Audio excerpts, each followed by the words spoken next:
Good morning. Good morning. The document that John has so kindly distributed includes a wonderful quotation by Toni Morrison that is relevant to today's lecture and discussion.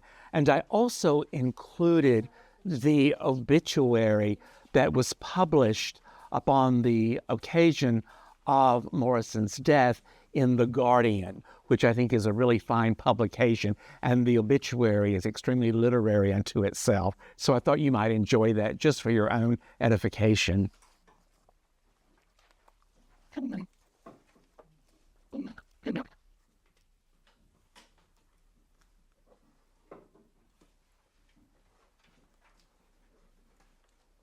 Yesterday, as I was preparing for today's class on Morrison's Song of Solomon, my attention was diverted, and I was trying to think of all the names of the writers whom we have studied here in the adult formation class at Christ the King.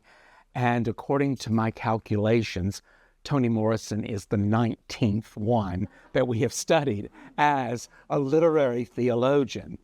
But I want to say at the beginning that I'm very grateful for your hospitality to me and to your intellectual hospitality and reception to Toni Morrison. I think this is the only congregation and class that I would even propose teaching this novel. As I think upon the other congregations in which I work, I do not think that it would be that well received, and I don't do well with rejection. So I probably would not even propose it. But I'm very grateful for John for creating for us this environment in which we can enter into an extremely difficult but profound text and to read as literary theology. Toni Morrison once remarked, and I quote, "History shows that books are the first plane on which battles are fought," unquote. And I think that having this environment is one that is so very important to our spiritual, intellectual development. So, John, thank you for your remarkable sense of programming and curriculum.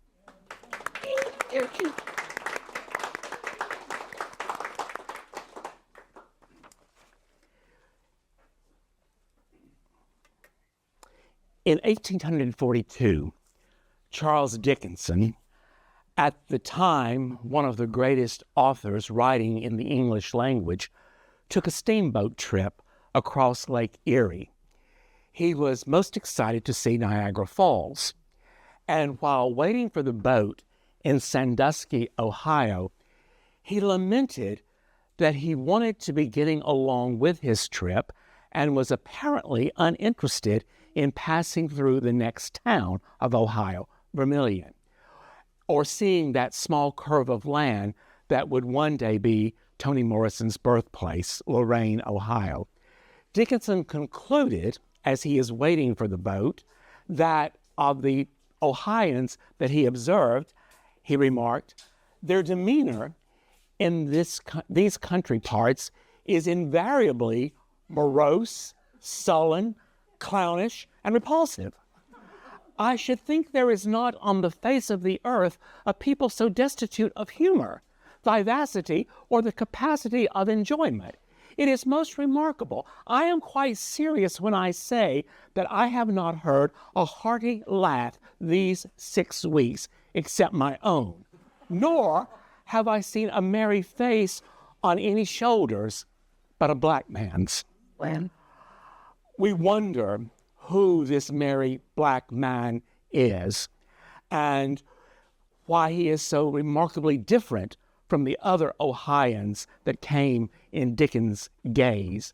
Did this African-American know that his difference in his countenance warranted a comment from Charles Dickinson?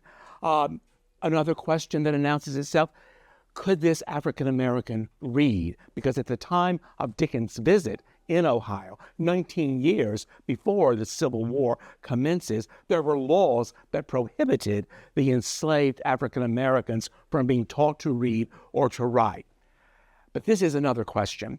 Was it even possible for Charles Dickens to imagine that within a leap of 100 years, a young girl would be born there who would become one of the few people who could relate to his lofty position as one of the greatest writers in the English language? We will never know the thoughts of this merry man, what registered this smile upon his countenance. But his appearance in Dickens' travelogue almost presages the novels of Toni Morrison. And these novels, the canon of Toni Morrison, has ensured that the lives like this merry, unnamed man are no longer merely passing footnotes in another writer's canon. I love that story. We had discussed last week the emphasis which Toni Morrison places upon the practice of naming. And we had discussed the passage when the local legislators determined that what the African American community had named as Dr. Street in honor of Ruth's father, Dr. Foster, who lived there, they identified that area as Dr. Street. But when correspondence was being delivered and they could not find the location Dr. Street, there is then this intervention on the part of the legislators who decree that henceforth it will be called Mains Street. Not very metaphorical, I should think. And what we find is that in this case, naming is a form of authority. Naming is power. Although African Americans live on the street and they want to name the street after a very important and influential figure in their lives who lived there and who they would become patients of, white people insist upon giving it a bland, generic name. And so the message is quite clear, is it not? Only the powerful have the right to name things, and that naming is power. Names can be a tool of oppression, but they can also be instruments of rebellion. They can be a way of hiding culture, but they can also be a way that a person can make a community one's own. And by naming Dr. Street, not Dr. Street, their voice has prevailed over the post office. What we have learned also is that Morrison's characters live in a world where they do not have access to true names. In other words, they have to do with the names they're given or find a way to create new names. Macon's family randomly chooses Christian names, which is a clear echo. This has its antecedent in the way that slave masters would name the people whom they enslaved. And curiously, Macon has preserved this naming system. Macon seems to accept the structures of power and domination that have kept his ancestors in bondage. He never changes the name of the office where he works. It was named Sonny's Shop. And he keeps that sign without changing it to Macon. I don't know that he would use his last name. Macon's dead. People might perceive it as a mortuary. I don't know. But it's not really clear. We're never really told why he persists in keeping that clearly relic of slavery, this naming system. But also what we learn about Macon is that he is very much in favor of power and domination. Even if the white people dominate him, he will dominate, as we see, his wife and his children. This sharp line of demarcation existing between the black and the white communities excludes the customs and desires of the black community, whose only recourse is to keep it as memory alive. The young milkman's emotional limitations, his disillusionment, are byproducts of this disintegrated culture that Morrison is drawing across these pages.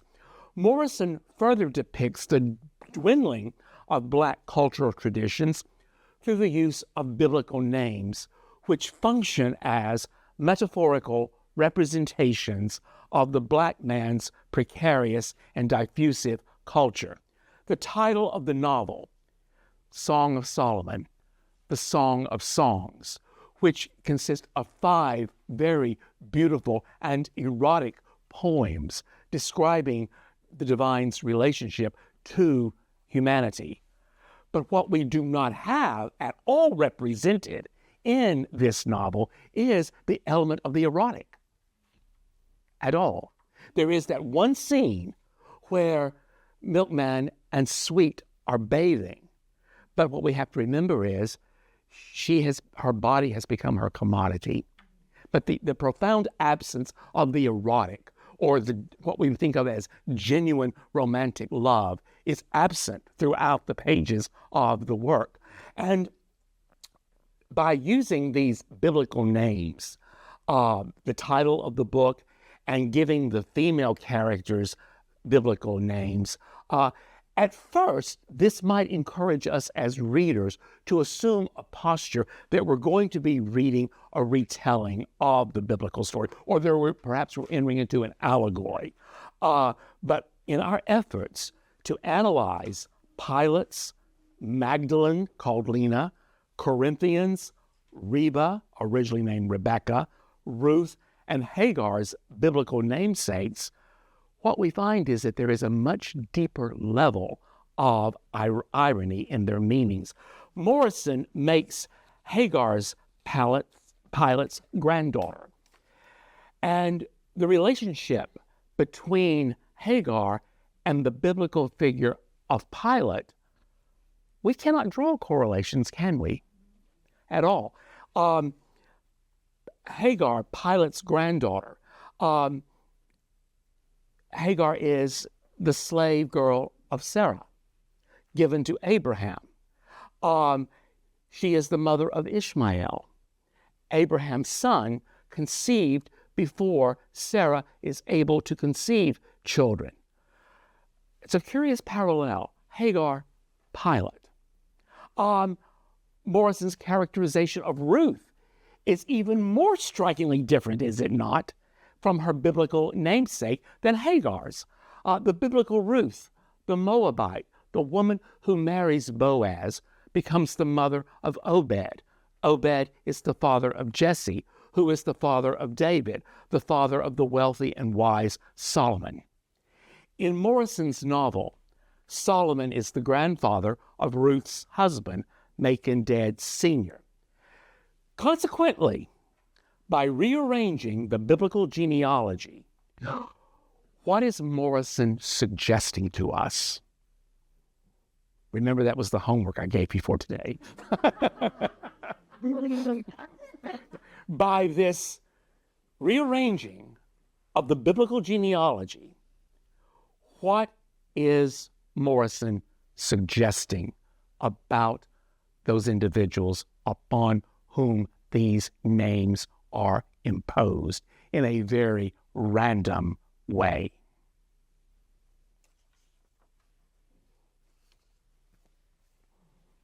Yes. Here isn't a relationship among the people. Right, precisely.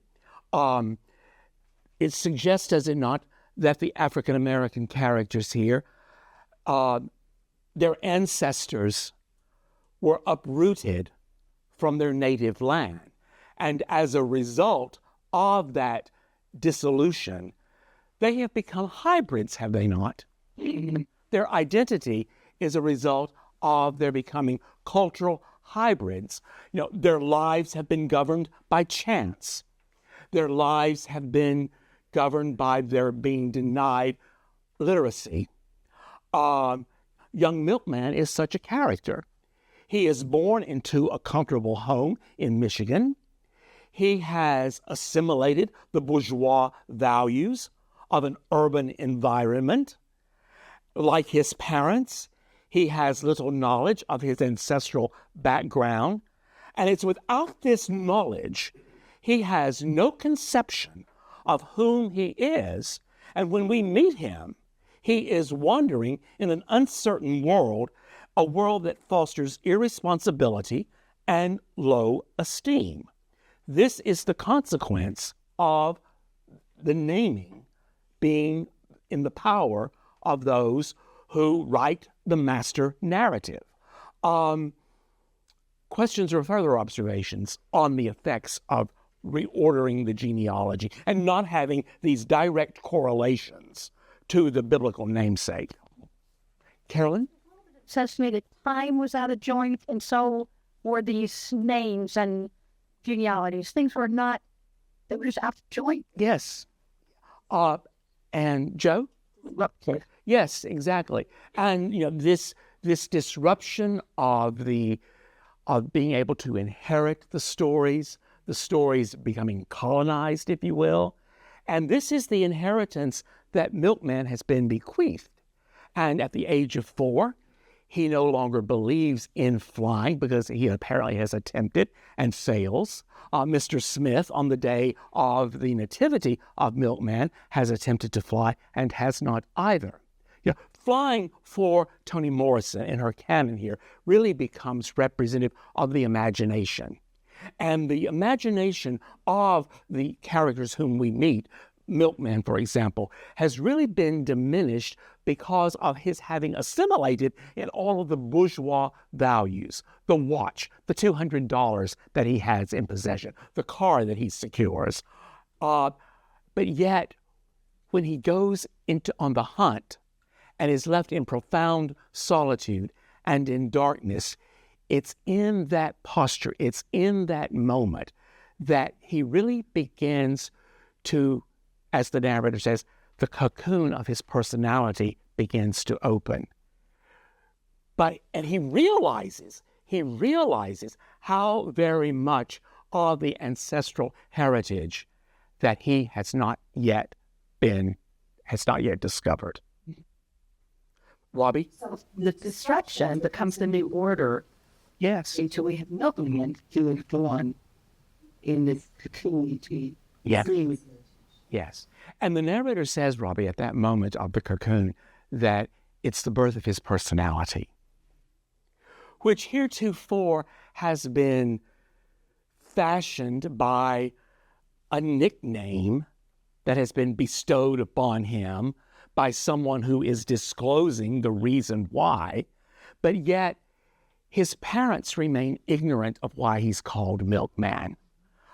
It also shows the effect of someone like Freddie, who observes the scene where his mother continues to breastfeed him, telling this among the people of Southside, how that really alters the relationship of the father and the son. For 15 years, Macon has wanted a son, and the son is born. But yet, when he learns that there are those who refer to him as Milkman, he doesn't know the exact narrative of how he has acquired that sobriquet. But he simply assumes that it's dirty, and he associates that with his wife, whom he detests. No one will tell Milkman the actual reason for the name, because they're afraid of him. Pilate knows but detests him, and she's going to hold that power herself, you see. So, yes, John, in response to Robbie? There's a passage off 329 that I've been thinking about when Milkman in the Trim home, and for the first time he begins to pay attention to the names of the road signs. And I think part of what is going on in this novel, what it says to me, it's about displacement. What happens when a people is dropped into a land that they have few connections to, and they have to recreate those connections through names. But both black folks and white folks in this novel are displaced. But the sort of white culture you've been describing, it manages to name things without connections, whereas even in the biblical just discardedness of choosing almost random names, there are stories there. Yes. And it's knowing the story of the name behind it that seems to establish the relationships that Milkman is missing his whole life. So Right. by the end of the novel, what he reflects that Michigan, comes from an indigenous naming, and that is able. And I have only begun to piece together what his indigenous to the United States, to this land, what aspect of his ancestry Morrison is trying to talk about there. It's very subtle. She's talking about, the relationship of enslaved people to this country, to the white folks who got here, and to the people who were here first. And they're all sort of woven together, white, red, and black. They're kind of the colors that we hear in the novel. There's something really profound going on, I think. And it all connects to his name. And To the naming, right. Storytelling. And for the first time, and I'll mention this a little later in the lecture, but you anticipate that, John, that he's actually reading the signs, and in reading them, contemplating and thinking upon the backstory of the sign. So you really begin to see, do you not then, how his imagination, like the cocoon, is just unfolding and about to fly as well. Other thoughts on the dislocation, the displacement, the reorganizing of the naming of the genealogies? This arbitrary and whimsical giving of names reflects a people whose customs and history have become absorbed in the dominant culture, the master narrative. Morrison amply provides readers the key to understanding her purpose. Our clues begin, now that we go back, having read the entire book, our clues begin with what we learn about Macon Dead's lineage. While walking home from his office, thinking of his disgust with his son's nickname, a disgust that he cannot locate in a particular narrative, but nonetheless, this feeling of disgust that he associates with his wife. As he's walking, he begins to furnish the first hint of the novel's figurative use of biblical names. The narrator explains, and I quote, "He had cooperated as a young father with the blind selection of names from the Bible for every child other than the first male, and abided by whatever the finger pointed to, for he knew every configuration of the naming of his sister. Ruth, like Pilate's and Macon's Dead's father, arbitrarily chooses the biblical names Magdalene and Corinthians, 1 Corinthians, for her daughters. And still thinking of his family as he approaches his office named Sonny's shop, Macon explains his sister's name, which is a result of whatever the finger pointed to. And upon Pilate's birth, her father, since he cannot read a word of the Bible, he chooses a group of letters from the Bible that seem to him, that appear in his gaze, to be strong and handsome, and names her Pilate. And Pilate, after her daughter's birth, who is named Rebecca, but is reduced to the diminutive Reba, she chooses this name, and Ruth Foster Dead, Macon Dead Sr.'s father, Jake, and Pilate, all of them resort to the African American community's reference book, which is the Bible. Just pointing the name at random and bestowing that. And what's wonderful, is it not, is that Pilate keeps that piece of paper and fashions it into a box that then is fashioned into an earring when she is shot by guitar. And they're preparing her shallow grave. Two birds encircle her body and Milkman. and one of the birds takes the box and flies with it. Her name is not buried. She flies in a different way, but that name and that relic are not covered in the shallow grave. Pilate and Macon dads not knowing the name of their mother is, they're completely unaware of their mother's name. Circe is still alive and emphasizes the African-American man's limited knowledge of one's roots and one's failure to recognize the importance of one's Southern past. Going back to what John and Carolyn and Joe were saying, Milkman is really a study, a portrait in profound displacement. And at the end of the novel, this butterfly image of the flying and this realization of whom he is, his identity, that an identity that has been circumscribed by him, for him, not by him. It's a rebirth. It's a resurrection, like the chrysalis, would you not say? A people like the young milkman, without knowledge of tradition, can only be uncertain of their future.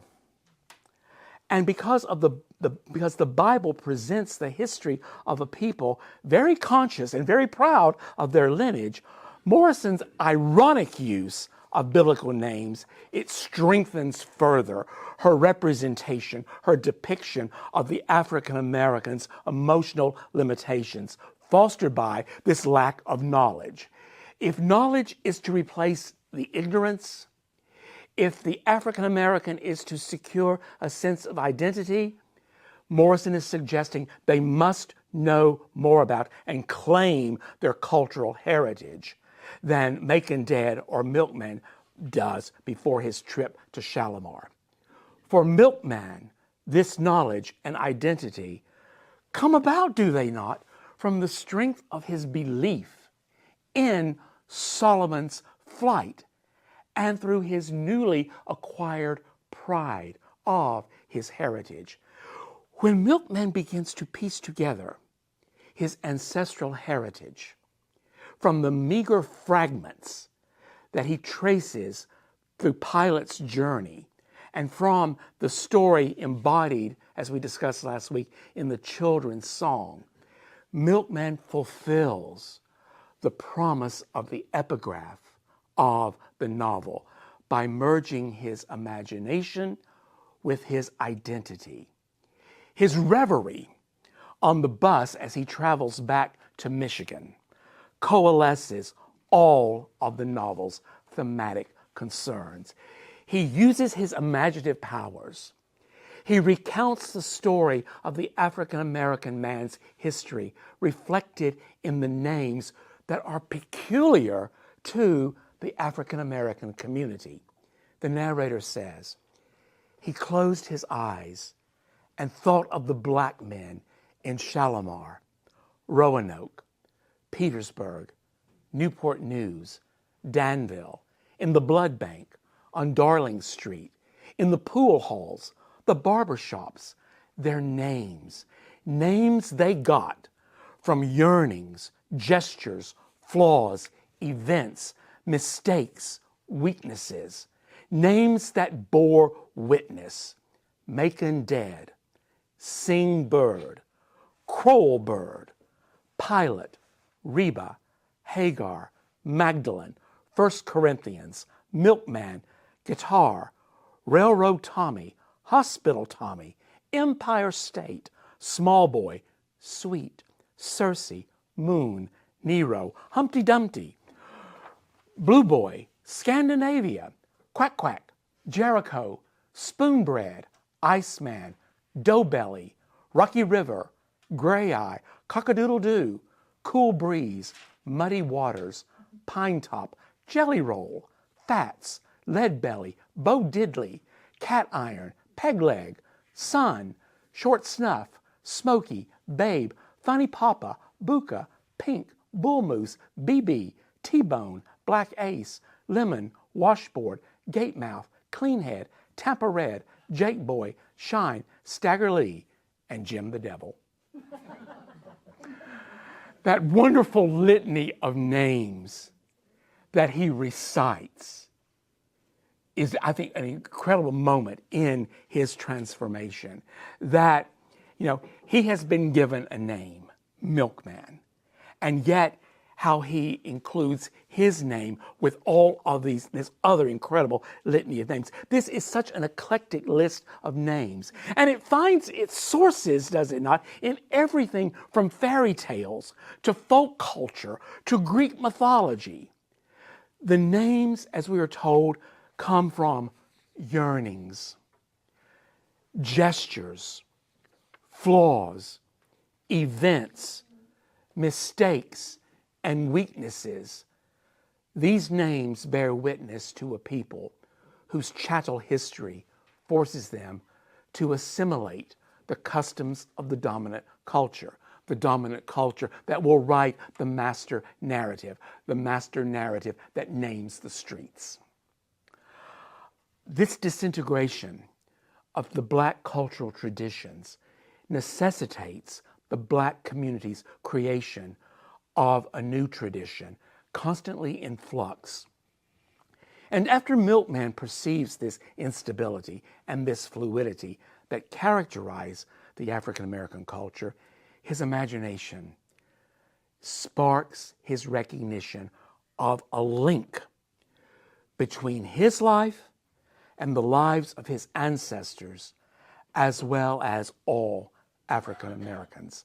He muses, as John was pointing out, reading the road signs with a new interest. How many lives and fading memories were buried in and beneath the names of the places in this country? Under the recorded names were other names, just as Macon Dead, recorded for all time in some dusty file hid from view. The real names of people, places, and things, names that had meaning. No wonder Pilate put hers in her ear. When you know your name, you should hang on to it, for unless it is noted down and remembered, it will die when you do. Like the street he lived on, recorded as Maine's Avenue, but called not Dr. Street by the Negroes in memory of his grandfather, who was the first colored man of consequence in that city, unquote. When you know your name, you should hang on to it, for unless it is noted down and remembered, it will die when you do. This passage that I've just read not only brings the novel full circle by echoing the controversy over not Dr. Street, but it also clinches Toni Morrison's figurative use of names to represent the dissolution of the Black cultural heritage. For the names in Morrison's novel highlight the absurdity, the caprice, and the oppression that make up the Black person's tragic history. Pilate's putting her name in a box that is made into an earring evinces the fortitude and spirituality that result from having a knowledge of the past. The instrument that embodies the novel's two thematic concerns, Pilate functions as a gauge by which the reader can measure Milkman's initial weakness and the change in his development. That scene when he is weeping over her corpse is exquisitely written, and we're going to look at it in a moment. But it's not until Milkman is able to assemble the elements of his past, to find his relationship to the past. Morrison heretofore has portrayed him as a man who just rambles through life. Before Milkman's birth, we learn of the political climate surrounding not Dr. Street. And we meet Pilate, an anachronism that possesses a spirituality and a sense of identity. The song she sings as she watches Mr. Smith fall to his death, that song attempts I think it shows her ability to use the past as a source of strength for the very present and hope for the future. It's a song that she's inherited from the oracular tradition. And she sings it at the occasion of Mr. Smith attempting to fly. And we know that the reason that he is about to take his life is because he has been a member of the 7 Days and is overridden by guilt by virtue of his participation in that organization. But the fact that Morrison has Pilate sing that song from the oracular tradition in the present, it really shows that for her, in her repertoire, that this is a song that gives strength for the present and hope for the future. And I think it's very interesting that it's through the art of music that Milkman really develops this understanding. It's from a song sung by children, a song they have been taught, a song they have memorized, a song that they sing during their recreation. Milkman's knowledge of his past, it begins to arouse his spirituality. And this awakening in him, in turn, diminishes his heretofore insensitivity and his inflexibility. Pilate's death in the closing scene punctuates Milkman's revelation. Now he knew why he loved her so. Without ever leaving the ground, she could fly. Without ever leaving the ground, she could fly. And the language of flight, the flight here, I think we would argue, Robbie, is the language of flight is the language of imagination, the language of identity, the language of spirituality. Yes. And in the end, no longer a fearful, shadowy, uninspired figure, Milkman hurls himself into battle with guitar as the novel ends. As fleet and bright as a lodestar, he wheeled toward guitar, and it did not matter which one of them would give up his ghost in the killing arms of his brother. For now he knew what Shalimar knew. If you surrendered to the air, you could ride it. Now, last week at the end of class, Carolyn approached me regarding the final scene and the encounter between Milkman and guitar. And it's that scene that inspired, along with Reynolds Price, the title I gave to the series, A Gravely Choreographed Dance. And what Morrison has done is to obfuscate, to render unclear the novel's conclusion. She leaves it open to interpretation. Does guitar show Milkman mercy? Or does he pick up the rifle, which we know has been laid aside, and in this twisted act of love, shoot Milkman? Or does Milkman save himself by wresting the rifle from guitar's grip? How could Milkman leap from one ledge to the other? All of these remain intentionally ambiguous and unanswered. Yes, please.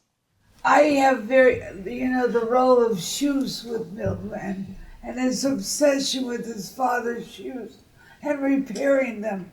And it's such a way of going place, but yet it's very grounded on the floor, not flying. Right. And I wonder about that role, about the shoes they kept talking about, how important they were. Well, I think it's also representative of how very vain he is and very much concerned with his appearance, And en route to Shalimar, he becomes quite just very, what's the word I want, in terms of not only displaced, but his clothes become very shoddy in the end. But that concern with appearance and presentation, and how that perhaps projects a sense of authority.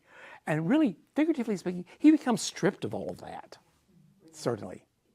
And yes, yeah, very underground rather than flying. right. And the question is, you know, what Morrison has done as a writer is to allow her imagination to lean into the subgenre of writing known as magical realism, which is very much popular certainly in the Latin American literary tradition. But she does indeed allow herself to bring that into the narrative as well. And I'm not going to simply discount the possibility that maybe he is flying. Now, granted, he doesn't have wings and he doesn't have any aerodynamic properties of an aeroplane, but I'm not going to rule that out completely because of how he becomes completely divested of all that heretofore has circumscribed his identity. And it's the first time that we ever see him really showing any emotion at the death of Pilate. And the transformation becomes complete. And whether or not he flies into the arms of Guitar who shoots him, whether he wrestles the rifle from him, or whether they simply embrace in what could be a gravely choreographed dance, gravely as in deathly, gravely as in serious. I don't have the answer. Carol, Robbie, John. Remember that. Little Trinity, okay? Carol, you begin. My goodness.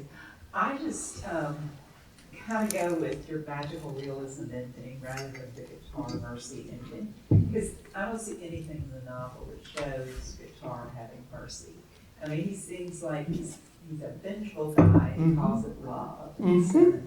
Group. And then he's there. I don't see in the book, I may have missed it, he's there for the goal.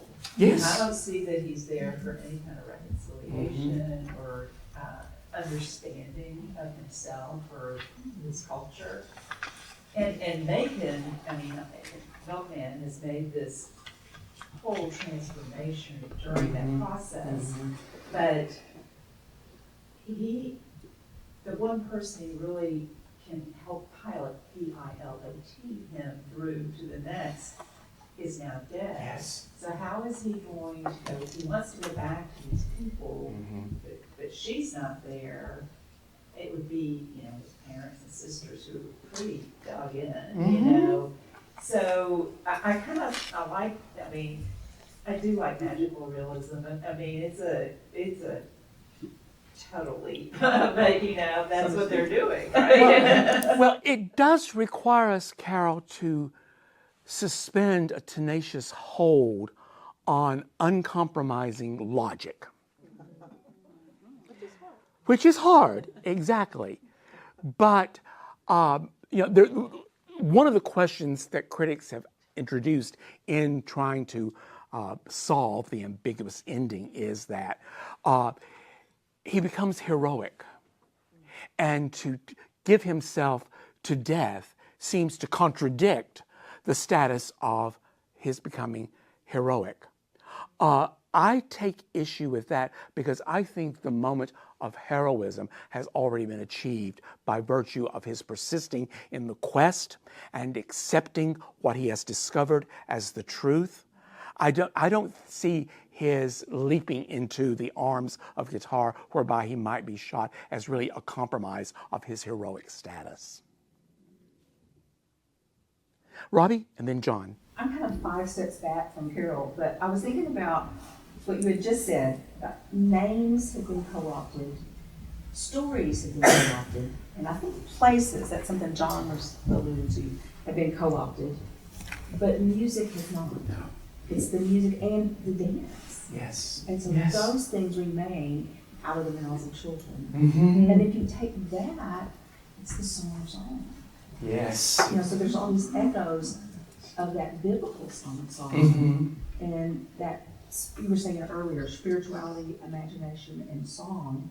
It's kind of that in Song of Solomon too. It's that ethos and structure. Yes. And one reads that book very much as an extended, sustained metaphor.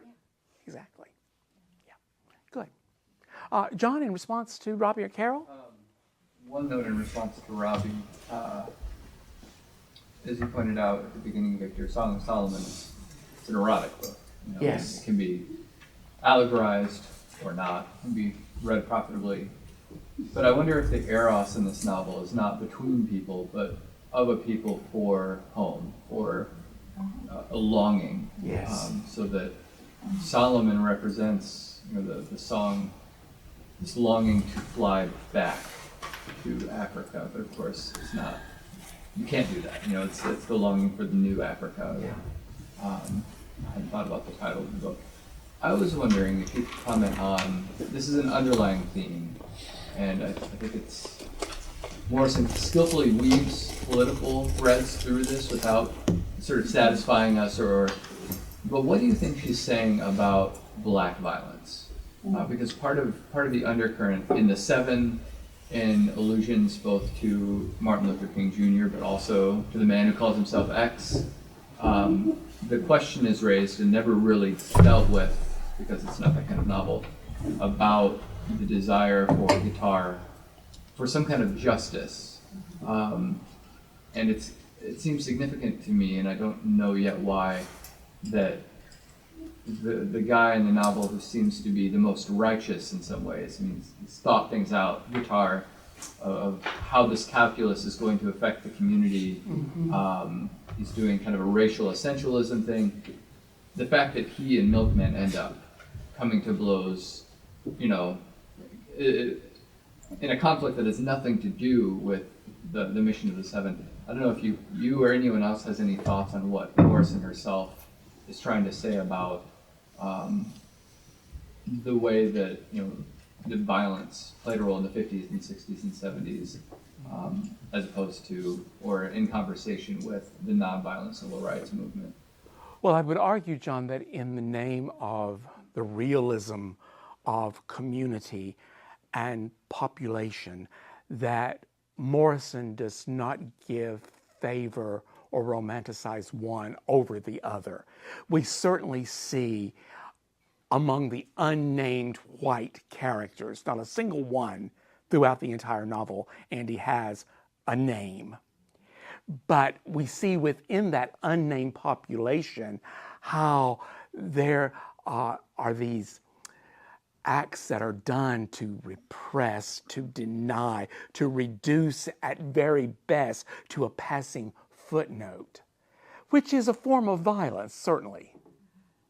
But, on the other hand, even in this line of demarcation that we see on which the novel is structured, even within the black community, there are behaviors that are also violent. So I think it's her way of showing John, maybe the realism and the psychology of a community. Does that stand to reason? Mary Jo, in response? Not only a community, but humanity. Yes.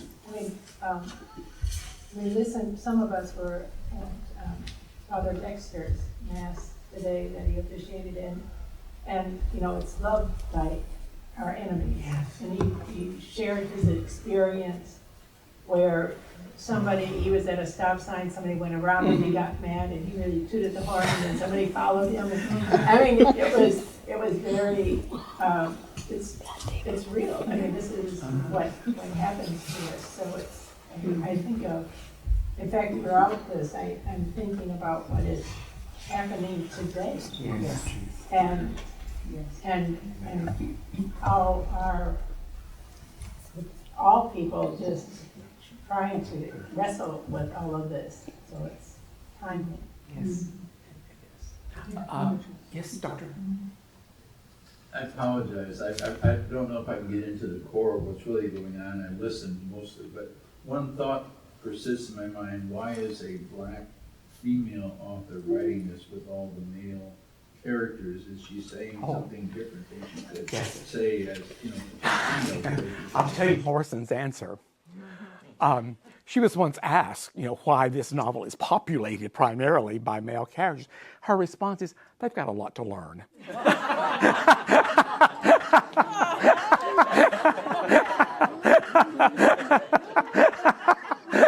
John is inclining his head. Yeah, that was her response. They've got a lot to learn.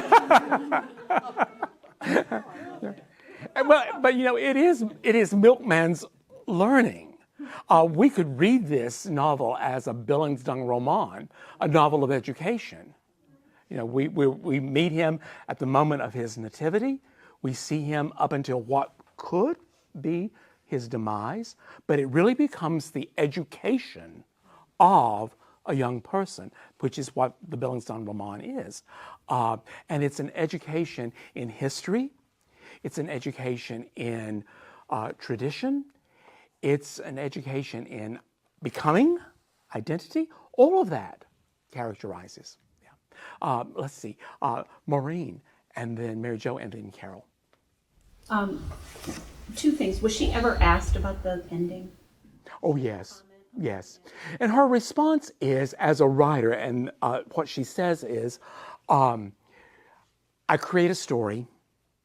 I invite you in. You didn't build the house, but you're welcome to come in. She has a very democratic view, I would argue, of the relationship. And I remember when we studied Olive Sr., and she described her relationship to her readers as contractual. The same is true of when we read Claire Keegan.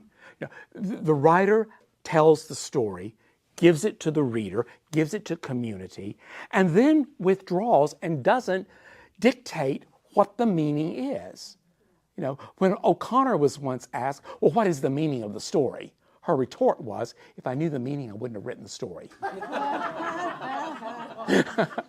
And so what this suggests to us, Maureen, is that, writing becomes an effort to discover, to probe, and to bring to light. And Morrison was once asked also by a professor of English at Yale, how do we make certain that our stories continue? And Morrison's response was, a good story is one which ends with the acquisition of knowledge. That's a direct quotation. With the acquisition of knowledge. So to your point, Maureen, she fulfills her obligation by creating and constructing the architecture of the novel and all the different parts of it, but then honors the intelligence of the reader. I think that's one of the reasons of this very ambiguous ending. We saw the same ambiguity in Small Things Like These and in Foster as well. And I think it's the way of the writer also saying, I don't know. I have limited omniscience. Yes, I've created this story. I've drawn these characters into existence, but even my omniscience is limited. So to avoid the didactic or the sentimental, there is that moment when one has to simply conclude what one can know. And I think the ambiguity is the writer's way of avoiding being perceived as one who has all the answers. Does that help, Maureen? Exactly. And it's the relationship of writer to reader. It's like a contract. The writer has fulfilled a part of the contract by giving us the story. We fill the other part by entering into the manuscript, entering into the text, probing it, asking questions, and developing a healthy, constructive relationship to ambiguity and to mystery, to use a theological word. Yes. Comment I had was related to what John said about the violence as opposed to the nonviolent actions of the Dr. Martin Luther King's the movement, nonviolence, as opposed to violence, say the Black Panthers.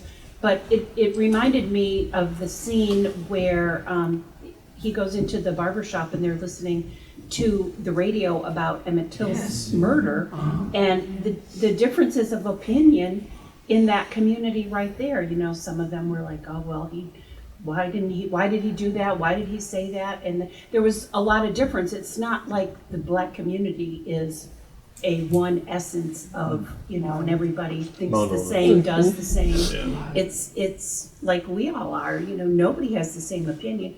We all have different ideas of how this book, you know, what the ending would be. You know, it's no easy answer. So she doesn't make the African American community monolithic. Precisely.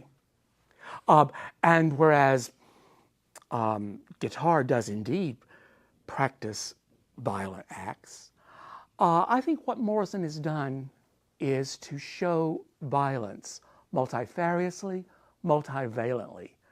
I think naming a street where white people don't even go, but imposing that name on it, is a form of violence.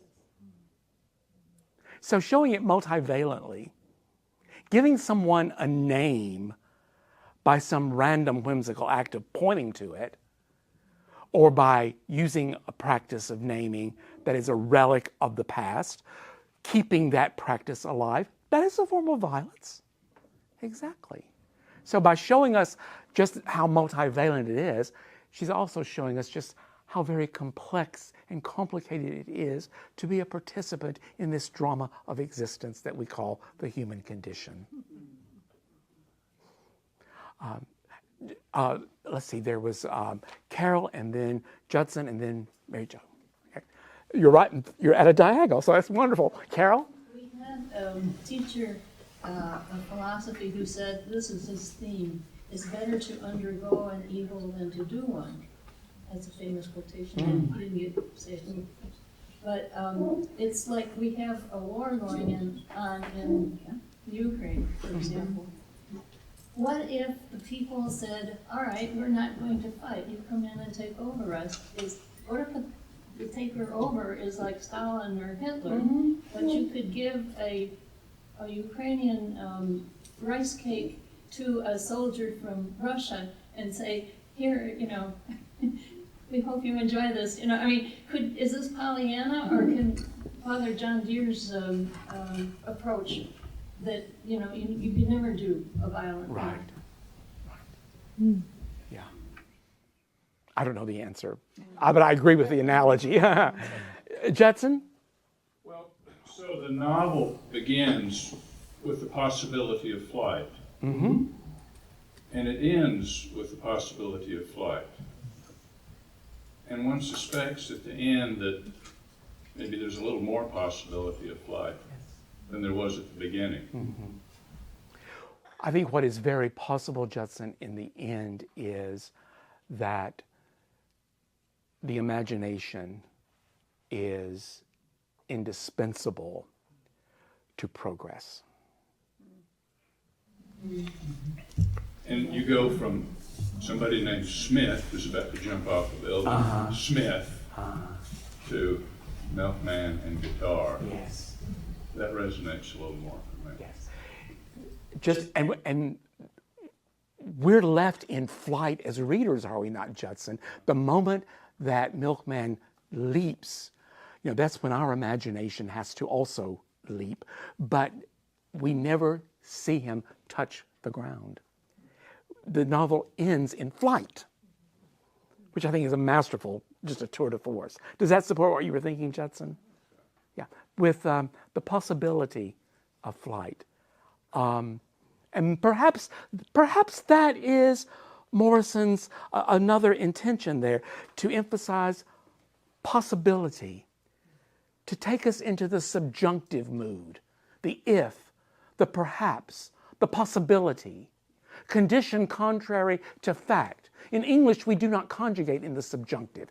It's a mood to express the contrary to the factual. Perhaps that's where she wants us to fly, into the realm of possibility, to find an alternative way of seeing, a different gaze. Mary Jo? And bringing my thinking into the Bible theology And in the Old Testament, where there's a long litany of the Father is the Father is the Father, whatever. And I've really never had much patience with that. and I'm gaining sort of a new appreciation of the name. I mean, going back to the very beginning, the name and how important that was as part of the culture, the tradition. Yeah. Well, the naming becomes a way of transmitting and preserving into perpetuity a tradition that heretofore has never been allowed to become written, but in the oracular. So, yeah. Well, yes, Lauren. Just one thing, as I was reading the book, I also listened to the audio, and she actually reads it, and it is stunning. If you get a chance, you should listen to her read, because it is just absolutely like. There's a free version. You don't have to do audible. Yeah, she's very insistent that she did the reading of her own work so that you could know where the accent falls. And there's a wonderful documentary. It was shown at the Bell Court. It's also available on Amazon Prime, and it's called The Pieces I Am. And it's the life of Toni Morrison. And it's a fine documentary. It truly is. So, well, thank you so much. Thank you. And I applaud all of you for entering this text with me. It's difficult, it's hard, but we're still in good standing in the church, as far as I know. You know, we haven't been banned.